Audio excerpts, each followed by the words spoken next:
What's up, y'all? It's just Rhonda. Welcome to my channel. It's Sunday Fun Day, and Huntsville is back. Are y'all excited about Huntsville being back? I don't know. I guess we'll see. The episode was decent. I'm gonna say that it was decent. It was a good, I guess reintroduce us to where we were, and much like always, when these people take a break, a lot of things transpire, like online and on social media. We don't have a whole lot of that this time just yet, but y'all, let's be prepared for what they're gonna be bringing from however long they were off on break. Like the video, subscribe to my channel, hit the notification bell button so you'll know that I'm here. You can find me on Instagram, TikTok as Just Rhonda. I'm on Blue Sky and Thread also as Just Rhonda01. So anywhere, all the places. Look for your girl just in case, because I don't want to be over here always complaining about, the mistreatment of YouTube. I'm not necessarily feeling like I'm mistreated, but I do feel like I've been a little flim-flam. Like, every time somebody decides to come over here and become a part of my particular community, somehow or another, YouTube be taking them off on the other side. So make sure, if you think you're subscribed, you may have been unsubscribed. I don't know what's going on. Maybe it's because I be using words like revolution and blackout. I don't know. I'm not going to stop. So y'all make sure, you're hitting the buttons and things and say hello when you come in here. Like and subscribe. Now, can Ken fix it? That's the question of the episode. Can Ken fix it? Hell no. Ken can't fix it. I feel like Ken is a big part of the problem, although he refuses to acknowledge that. So we get over here, first, introduction. They showed us where we left off. I'm not going to recap any of that stuff that took place while we were, away. Anyway, Trish and her handsome son, Xavier, are in there, working out together. I think, when you're I'm going to call her a single mom. So, because she's not together with these people, with these kids' father, and we don't know what the hell Ken is over there doing, but I got a good idea. He's giving very much Scorpio energy. Sorry, y'all, Scorpios. I don't know which part, November or October, but whatever is happening over here, Ken, I see you. When you're a boy mom, you have to, do things like football and baseball and working out. And I really love like the interaction between Trish and her son. Lets me know like they're very in tune with each other. He's walking around with her face. Something about this relationship seems, I love it. I love what's happening here. She's checking in with him, as you should. And even though he's grown, like a lot of y'all like to throw out there, back over on Ready to Love, over here on my channel, I will skip around and talk about the shows that, I review, as reference. A lot of y'all Huntsville people are Ready to Love people. And for those of you who are not, this is the thing. Rose, y'all remember Rose? She was over there with the incarcerated baby daddy. Talking about, I don't know what he be talking about over there. He grown. Her son is grown. This is not grown. This is a young adult who needs to check in with his mom. And so to be over here saying he's grown and I don't know what he be talking about, I guarantee you when Xavier has conversations with his crazy ass daddy, Marquez, then Trisha will check in. What's up, Shayna? You still have to watch. Well, catch the replay, girl, and hit me the thumbs up over there and let me know you came through. Shayna also reviews the show. So when you leave here, go check out Shayna_MCD. She says she gonna have hers up sometime this evening, so we can all join each other and have an even bigger conversation about the things that are going on over here. We gonna talk, like I said, about Trisha and her relationship with her son. I love it. I think it's necessary. I think that you can see the closeness in him and how comfortable he is talking to his mother. This is the conversation I'm sure that was much needed because Ken, her man over there, seems to think that these kids are unaffected by, what goes on with the adults, and that's a damn lie. These kids are perfect. They're wonderful. No, this boy does not like the interaction between Ken and his father. And he don't like the interaction between Trisha and Ken. Now, initially he said you're happy, but I feel like he knows this. That's what she wanted him to say. This is so honest. I feel like this conversation right here and the conversation with Brittany over there in Salt Lake City with her daughter, these kids are over here like making shit real. And the stuff that we probably all need to pay attention to as parents, as in partnerships. Xavier said, my baby said hello, clearly. Um, Ken, like I said, is over here trying to pretend like these kids, everything is perfect over here. Just Marquez Marquez. No, Marquez Marquez is absent. So I feel like the bigger problem over here is Ken. And if we didn't see it before, I saw it before, Trisha over here stammering and lying and things. Like, I'm not saying she's perfect, but I'm saying I love the relationship with her and her children. The little girl is younger still, so she's kind of in la la land, and it's easy. She's probably easier to, buy off. He could go take her, like, buy her a Barbie doll and ice cream cone, and she'll be happy and she'll think he's the greatest thing that ever happened. She'll get older and she'll see. You know what I'm saying? And it's important for both of them to see a healthy relationship, which is not happening over here. Xavier said he's blocking his feelings of sadness. That's what his mother is doing. He's blocking his feelings of sadness because he can see, like, first of all, Ken, this boy don't like to see you having fisticuffs with his dad or calling him a loser or any of those things. I feel like, you know how you be fighting with your sister and then somebody on the outside of the family say something crazy, and then now all of a sudden you and your sister are cool because who do you think you are talking about my sister? I feel like that's what's going on over here.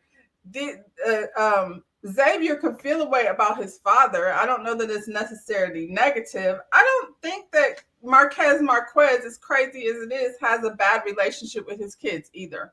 He's over there. Their grandparents and stuff are involved. So the toxicity, Ken, seems to be coming from you. Marquez Marquez is gone. He lives in Atlanta. So their interaction is easy. It's over, FaceTime and, stuff like that. That's an easy way to parent. You could just be like, hey, kid, how was your game today? It was great, Dad. You know what I'm saying? But Trisha is the one over here doing the day-to-day things. And, kid, I want you to stop acting like just because you ride the kids to school, that makes you some type of hero. You know, one step away from being an Uber. You're the Uber guy she's smashing. I don't know. I don't think this kid is anytime soon going to forget watching Ken try to put his hands on his father. We saw it and we were like, ugh, the boy is there. That's not good. He ain't going to forget it. Like, he's pretty much like, look, Ken's a nice guy. He does a lot of nice things, but he's crossing the line. And I don't like the way it's making you feel. And I feel it, too. He feels whatever his mother feels. He feels like he's her protector. Ken, you've been there 3 years. That's not a long time out of this boy's life. That means he was like already 14 teenager. He was already in this protective mode of his mom. Shut up, Ken. Anyway, honestly, I've heard out here in the streets over the summer, like, not over the summer, child. Was it summer? I don't know. We already at Christmas on their break because they were over here in October. While they were off, and the things that were taking place online, we heard that, and if you haven't heard, word on the street is that Marquez and Trisha are divorced. There's certain things put into place in terms of this man, Ken, is not supposed to be living in the same household with the kids. So this whole scene that we seen, I don't feel like it was fake. I think it might have been a little bit orchestrated. Ken orchestrated it because he wants to still come off as the good guy. I don't think it's working. At least it ain't working over here. But the court order is that Ken can't live in the same house with the kids. And I think Ken needs to get the fuck out of the house because it's toxic over there. And Trish, she has a lot of healing to do. And Ken we'll get into Ken. We're talking about her and her son right now. I think people think they're hiding things from their kids and they're not. Clearly, this boy is feeling everything that's going on over there. And I can imagine the stuff that's being said behind closed doors because they're doing a lot in front of the camera. We have to keep in mind when we see these two that Ken is the one that wanted to be over here. He's the one that wanted to be on the reality show. Usually it's the women, but Ken, Mr. I'm good, I don't need any of this, is the one that wanted to be on the show. Nell and Chris. Real quick, Nell is fake dusting the chandeliers. I hope that's what's happening. She still got the place settings on the table. Do you dust the chandeliers with all the stuff still on the table? Now you're going to have to dust the stuff off. Just move the stuff out of the way first. That's all I'm saying. Do y'all have the place settings at your table? I know some people do. It's a good look, but it's just one more thing to have to clean. You know what I'm saying? And then clearly you don't sit at that table. Do y'all eat at the dinner table anymore? Is anybody out there eating at the dinner table? We do not eat at the dinner table. So why do we have it? I guess for occasions or whatever, but that's not something like it's only, like I said, for occasions. It'd be holidays and people are like, let's eat at the table. Anyway, clearly her dusting the chandelier over the dinner table had me more interested than what was actually going on over here. I'm not interested in Nell and Chris trying to make this whole thing where Destiny is going after their godson, which we've never seen. But he's a grown ass man. He's not your godson that you're taking him birthday gifts and out to, lunch and things. Do people really participate? Like the whole purpose, y'all kill me. The whole purpose of having godparents is if something happened to your actual parents. So I don't know this man's story, but out the blue, Destiny's supposed to give a flying flip that this is their godson. And Chris is sitting there clutching his imaginary pearls as if, oh my God, Destiny is going after this man. No, is she? She is. At first I was going to say no. I think she is going after this man, but only for filming purposes, just like she did Lance. Like, relax. Honestly, with my kids, I don't have any godchildren. I'm going to just go ahead and focus on the ones that I gave birth to. And if at some point in my life I find some room for some godchildren, maybe not, probably not going to happen. But I do have friends whose kids that, I care about, my nieces and nephews and stuff. So I might have an opinion about the situation, but I'm not really sitting over here, taking tallies of what's going on with Lance and his god brother's tallywhacker. Nell. They're definitely painting this picture now. The man said, okay, not him. Backtracking. According to Destiny, Trish told her that this guy was asking about Destiny down at the gym. All of a sudden, he doesn't remember any of that. But that's where she got it from. We don't know who made it up. At the end of the day, something, he's about to be on board. Lance is out, whatever this boy's name is in. And, this is how Nell and Chris spend their days. Chris says something about, is it like get back, like petty stuff, like because he had a baby, now I'm going to date the god brother. No, Chris, that's not what it is. According to y'all, Destiny was googly eyeing the boy before she even knew anything about this Lance's baby. So that can't be it. We were all the way back at the event where Lance hired his god brother. His god brother went over there and was googly eyeing with Destiny. I feel like they were googly eyeing each other. He definitely gave her to go ahead to come see what's up, and she went to go see what's up. Does Nell belong in this group of women? Do y'all think? Because I don't think so. I feel like Nell should probably be dropped down to a friend of, because she doesn't have any relationships. They're all younger than her. And Kimmy too. I think Kimmy is probably younger than Nell. They keep saying like same age. Maybe they're close, but I feel like Kimmy is probably still younger. I don't think Nell belongs in this situation. If you go sit up at your house and discuss like who's these kids is sleeping with, and you be more interesting if we find out who is Chris sleeping with. Y'all want to talk about that? Because he was down to the gym hooking up Martell and this girl Trish. Anyway, Destiny is having a business luncheon with this boy, Nell's godson. Why does Destiny need a bodyguard for candle and body fragrance reopening? Launching? She be relaunching and reopening things. I don't know. She needs a bodyguard for that? Based on the way things like have come out in the past, I've had many events. I've never needed security.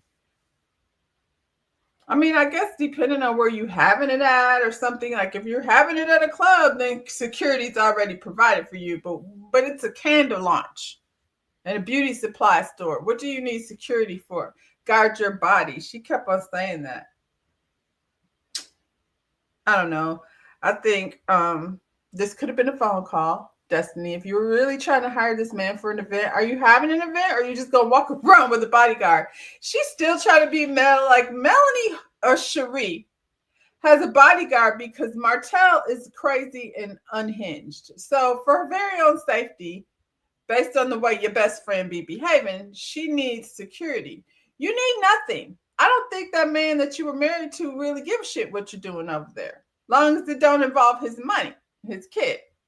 Because he's keeping the kid off the show. I haven't seen him. I've heard her mention him. She's a single mom running around here trying to smash all the men and Nell Fletcher's family is what is happening over here. These two are not having any type of business conversation. They're talking about googly eyes. They're talking about Lance. The whole conversation turned very gossipy. And he even asked her, she's like, I talked to Lance. We discussed like how whether or not I could hang out with you. And I told him I didn't give a shit that you were his god brother. And he was like, well, did you talk to my mama? Destiny, he wants you to go talk to his mom. She says she did. I'm not about to be sit up here entertaining no man that's asking me, did I talk to his mom first before I decided to pursue him? I didn't hear him ask her out. I didn't hear him say anything. She's like, you look good. She doing all the things. So at first I was like, what is Chris Fletcher talking about? But now that I see this interaction between Destiny and their godson, goofball, googly eyes, yeah, I mean, she is going after him. I don't know that it's not because of Lance, though. Like I said, Lance is just an incidental. He's just another guy, a different guy. And then we see her later on with Will, which makes more sense, but we've been said that. Anyway, she working with what she have to work with in order to try to make a storyline. And her storyline, Destiny, go take your ass over in that storage unit and do something over there and show us how, you're booming. We didn't want to hear nothing about TikTok. I know I don't follow what's going on necessarily outside because there's people out here that have dedicated their whole entire life to finding out what's going on in these people's life. I hear stuff, as it like trickles across my timeline, but I know I see Mel over there always with a package of some kind. She's wrapping things. She's telling you about body gels. Speaking of which, we talked about buying black for the holiday season. And if y'all are, y'all millimeters, do your thing. Get out there. She got a duo, like with the oil and the body scrub, which I think is a great duo. I might get one because, sorry, I'm trying to plug this in. I might get one because I'm curious as to what, I like a good scrub and, oil, follow-up oil. I'm curious what they smell like and all of that. So, and they're reasonably priced. So, yeah, I got a little off subject. Destiny has her $60 candle. You can go over to, I'm not trying to be messy, but you could go over to Mel's website and get like a body butter. She's got all different kind of combinations of skin things, body things. She got a little merch over there. You can get some things. Like, how long does your body scrub last? And, your oil, your body oil, get your skin nice and soft. Same $64, you can get one of Destiny's Broken Hearted candles. So, whoever you're fans of, go spend some money over there. But Destiny, she has relaunched this thing 15 times, and all we've got over there is a candle and a body spray fragrance. And it doesn't look like perfume. It's like the thing that when you get out the shower, that's what it looks like for 25 bucks. You could go over there to Madani and, shop for the holidays, especially if you love Destiny and everything she's doing over here. I feel like there should be more Destiny. I don't know. Y'all ain't got no mugs or nothing. Big D Energy. Big D Energy is no longer Big D Energy. Is now Rich Girl. Like she Destiny. I would like to see you in the storage unit boutique. We do not want to care about you sitting over here with Will talking about I could go play with you, but you have to talk to my mom first.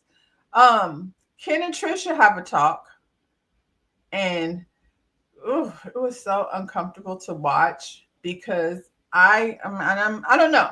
I don't know what was going on. What did y'all see? Tell me what y'all seen. Because what I saw was Ken being selfish, asshole. He said, what did he say? He said the focus is always on how she feels and how the kids feel. Nobody considers his feelings. Well, first off, Ken, you walked into a situation, it was y'all over here flirting on the internet and things. See, I believe all of that was true. You think you're better, so it doesn't surprise me that you would step all over Marquez's feet because, it's easy for you to come in and be a knight in shining armor and prove to everyone how, you stepped in this family. It's a good story for you. I don't know what happened with the last story, but that's the one you got going on over here. Her kid should absolutely come first. We give a freak about your feelings. I mean, we do, but not before I check on, make sure my kids are good. How are my kids going to be good? Because I'm severely depressed based on the fact that she lost her mother, her father, and her sister all within, I don't know, it was a short period of time, like a year. It was a lot. There was never any moment for her to grieve. I think she still has other siblings, but still, that's a lot of loss. And then her husband, who was supposed to be, there for her during this time. That I tell you what niggas will damn sure do. As soon as you have a loss or, you're in a down place, they will definitely abandon your ass emotionally and think about their damn self. That's what Marquez was over there doing. I think when you're the mother of the house and you're used to taking care of everything, people take your feelings for granted. This is all before you got here, Ken. This is what you walked into. This woman who's over here trying to somehow manage her emotions. We all grieve differently, so we don't even know what that looks like. I think, her outlet moved in her house. You were an internet outlet. She was over here focusing on going to the gym and, trying to find ways to work her way through her grief. Her kids have been her, it's been them. Especially her son. I can imagine she leaned into him a lot, probably because he knew the people that, the little girl probably doesn't remember them so much because, she's younger. So, but her son has been there. He knows the grandfather and the grandmother. And so he's grieving too. So this is the situation you walked in on, Ken. Take care of you. What? You're supposed to be somewhere still on the internet. The more I look at it, this is toxic as hell. And thank you, Xavier, for exposing it. Like, we had an idea, but it's out there for real now. He does this thing where he's talking about her and her kids, and now they're a y'all. Your family is now a y'all. I cannot stand that shit. 1 minute, this is your family and you're taking care of your family, but now you're pissed off and they're y'all, you and your kids. I wanted to kick him in the teeth. Oh, he had me so pissed off. He doesn't think he did anything wrong. This production that he put on, I don't know if what he thought he was giving, but what he was giving is, I think the judge saw what was really going on. I think the judge looked at this situation and said, you get out of the way. At least not living there. She probably is grateful to go lay her head down in the bed and be like, oh, let me just focus for a second. He needs to be. Sometimes I don't even eat. DoorDash, Mickey Flicky. Ooh, I almost can't stand Ken. Like by the end of this episode, he's gonna be somebody I can't stand just as much as Martell and the rest of them. Ken tells her, this was a good one. He says that they need to control their emotions and try to operate in a positive way. Okay, I'm upset. I'm just trying to visualize how this works. I'm upset, and based on what she's saying is when she gets upset or she has something going on, she just gets quiet. I can relate to that because I do the same thing. It ain't got nothing to do with you. I am in a space where I just need to focus on me and what am I going to do and how I'm going to handle this. I'm sorry about your, dinner tonight, but right now I just don't have the wherewithal to be anything for anyone. And if I have to be something for someone, it's going to be my children. You're a grown ass man. So what is your problem? I can't have a moment of quietness. Ken, you need to focus to always be on you, seemingly. Good grief. And how are you operating in a positive way? What does that mean? I'm quiet, so I'm not arguing with you. Now, she says she carries a lot of anger, but I feel like there may be some provocation. That's all I'm saying. I'm trying to be quiet. Leave me alone. He don't want that. Ken thinks he's so smart. He doesn't make any sense. Or, maybe my interpretation of the whole thing is skewed anyway. Trish fired back and said, we need to control our aggressions. That ain't the first time I heard her say that. And we seen how he gets, like how he snapped on Marquez. In front of her kids, her friend, the cameraman, the producer, like people were around there. He didn't just snap in private. He had an audience. And us, child, we seen it too. He skips over that though. He won't talk about it. The first time she brought it up, we have not had a conversation about his aggression. We sat up here and had a conversation with Ken telling her how she needs to fix herself, but we haven't had a conversation about your aggression. And she brought it up again, and you were saying, even in this moment, we can't have the conversation without the back and forth. What does that mean? You didn't like what she said. You numbskull. A conversation is a back and forth. That's how conversations work. You sit up here and tell me how I need to work positively through my emotions. And I'm telling you, you should probably work a little less aggressive through yours. See, that's how a conversation works. Now, if you want to call that a back and forth because you don't like my response, well, then maybe you need to see somebody. They go back and give us a montage of all the trauma that Trish has gone through. And Ken, if you know she's been through that, then why do you keep pressing her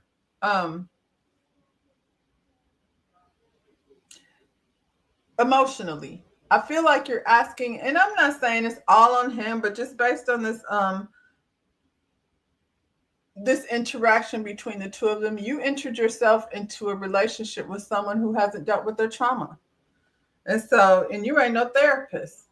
So while you were so in a rush to move in over there on with this lady's married woman who hasn't, come on.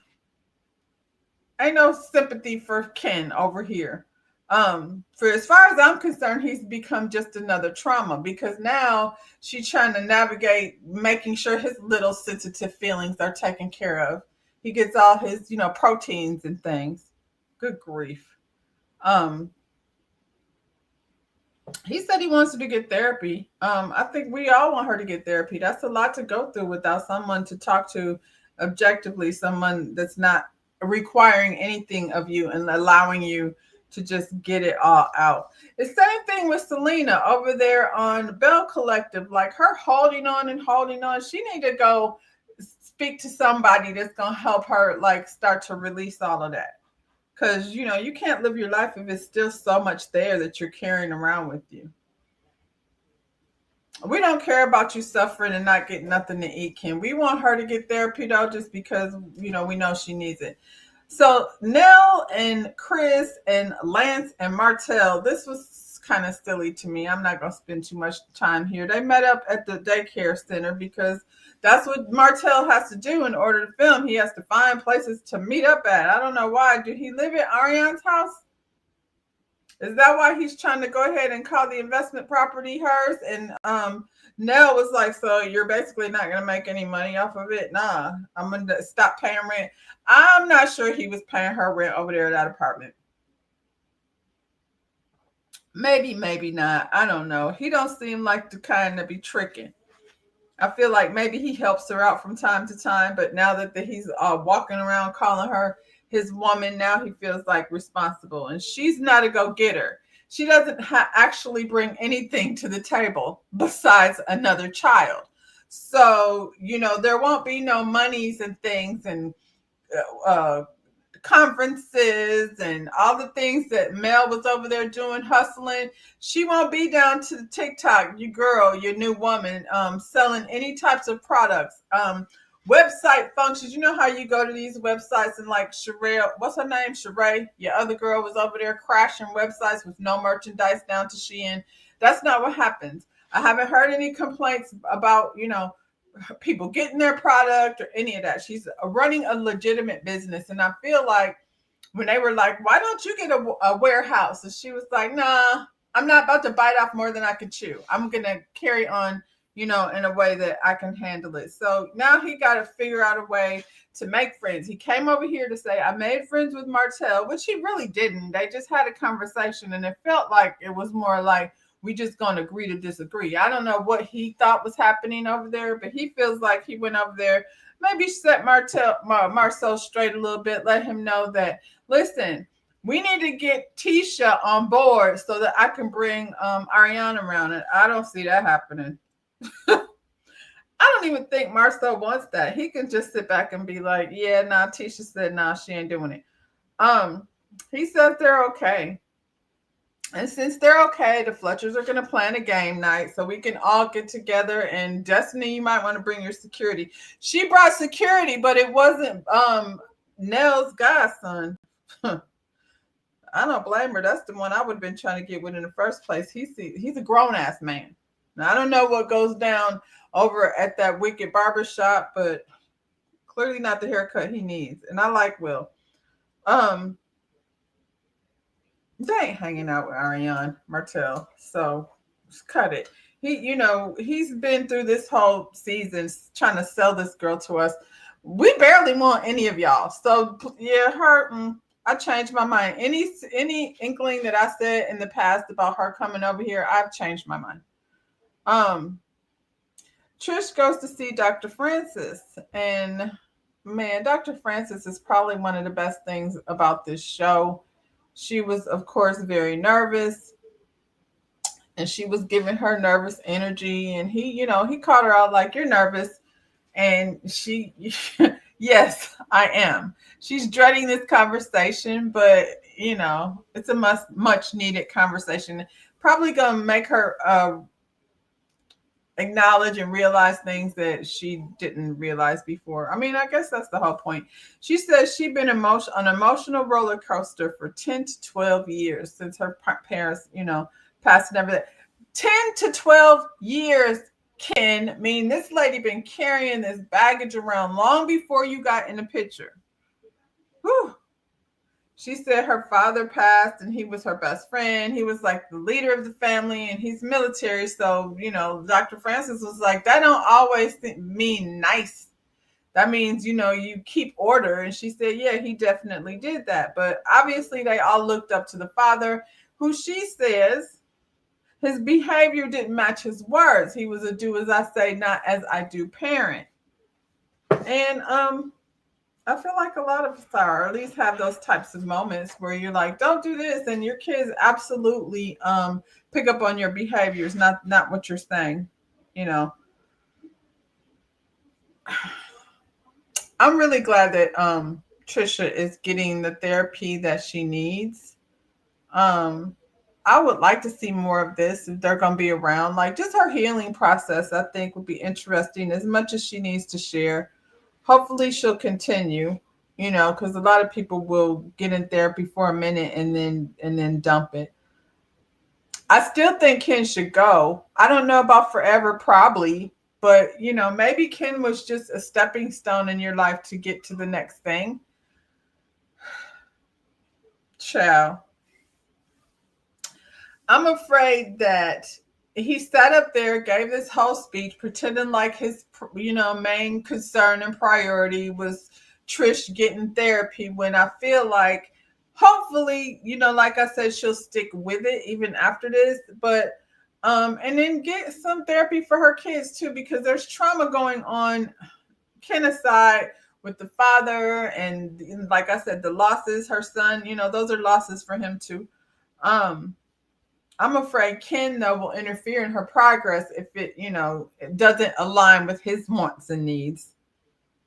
God forbid, she have a therapy session and he's hungry, have to make his own Pop Tart. That's where that ended.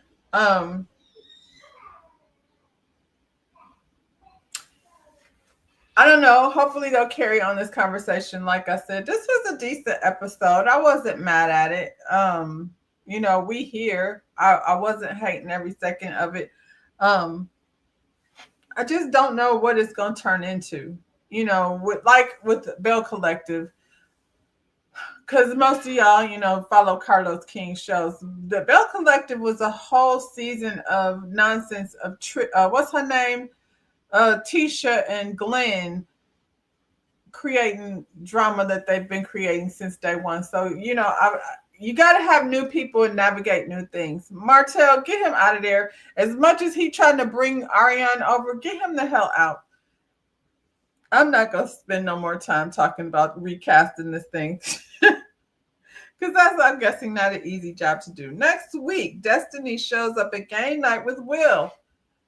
Now Lance and his godbrother looking a fool. How about that?